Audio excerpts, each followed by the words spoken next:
Please be ready for dictation of transcription number 301 from Sir Kailash Chandra magazine. It is an extract from the statement made by Honorable Transport Minister. 5 seconds to go. Changes made by the Joint Select Committee in the bill as originally introduced. These changes related mainly to the development and regulation of interstate transport, period of validity of permits for operation of transport vehicles, payment of compensation to operators in case of nationalization, and some other matters.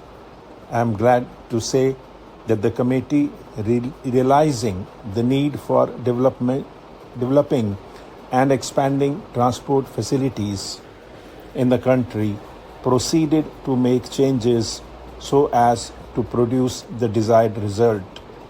The committee felt that the development of interstate transport is not such as can be taken care of solely by the state governments, as was the case hitherto, and the time has come for the central government to step in and take powers to develop, coordinate, and regulate the operation of transport vehicles in respect of areas or routes common to two or more states. They accordingly endorsed the principle contained in Clause 57 for setting up a central authority for this purpose, but considered that instead of two separate authorities as proposed in the original bill, there need be only one, namely the Interstate Transport Commission, which should have powers to associate with itself representatives of the concerned state governments as and when considered necessary. This is a distinct improvement over the previous arrangement envisaged in the bill.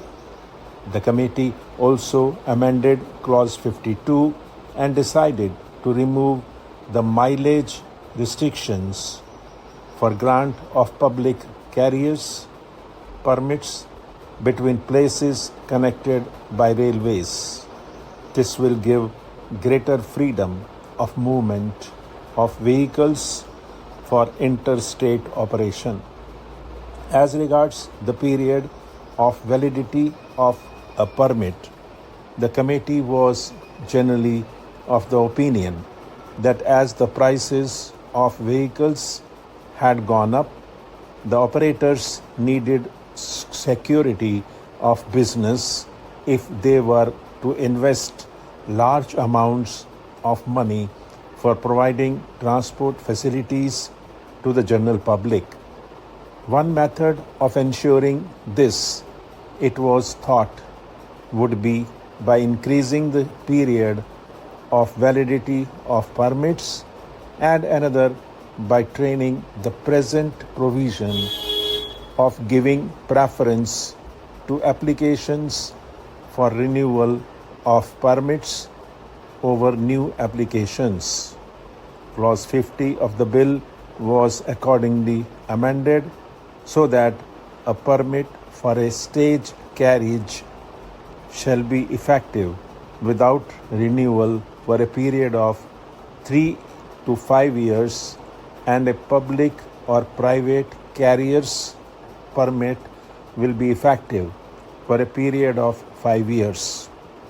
It was also decided to retain the original proviso in Section 58 of the Motor Vehicles Act that other conditions being equal, an application for a renewal shall be given preference over new applications for permits. In this connection, I may mention that the committee also made a provision in the bill that other things being equal, the cooperative societies running transport services should be given preference over new operators.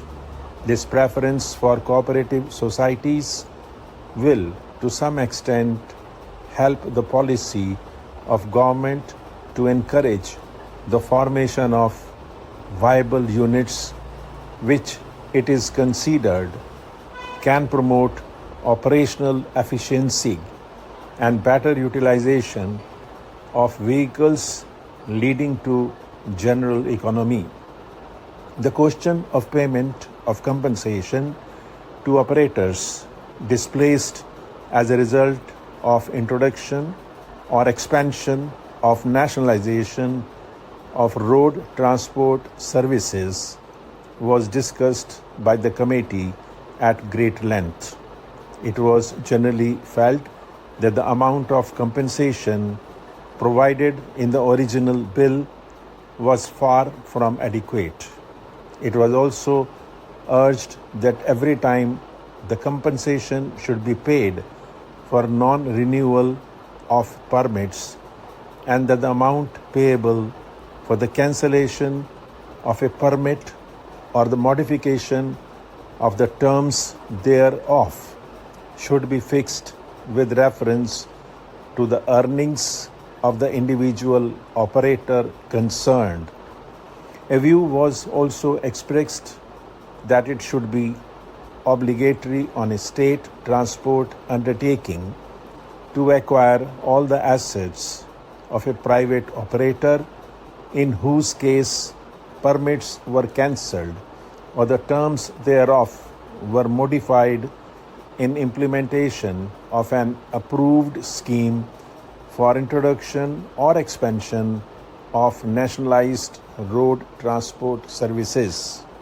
After careful consideration of all these points, the committee decided that the amount of compensation originally proposed should be doubled.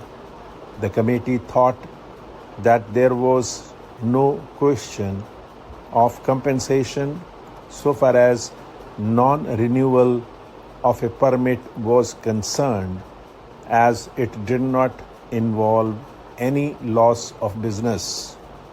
Compulsory acquisition of assets was also not favored, as it was feared that a good deal of unserviceable vehicles would be passed on to nationalized transport undertakings, and that would involve loss to the taxpayer. The question can very well be left to state governments who would be willing to take over serviceable vehicles and other useful equipment from private operators by negotiation.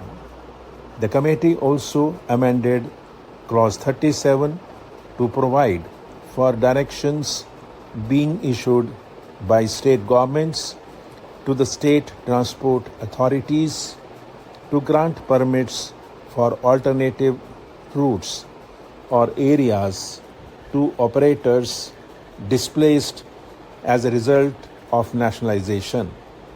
This will help in rehabilitation of displaced operators and also lead to opening of more routes.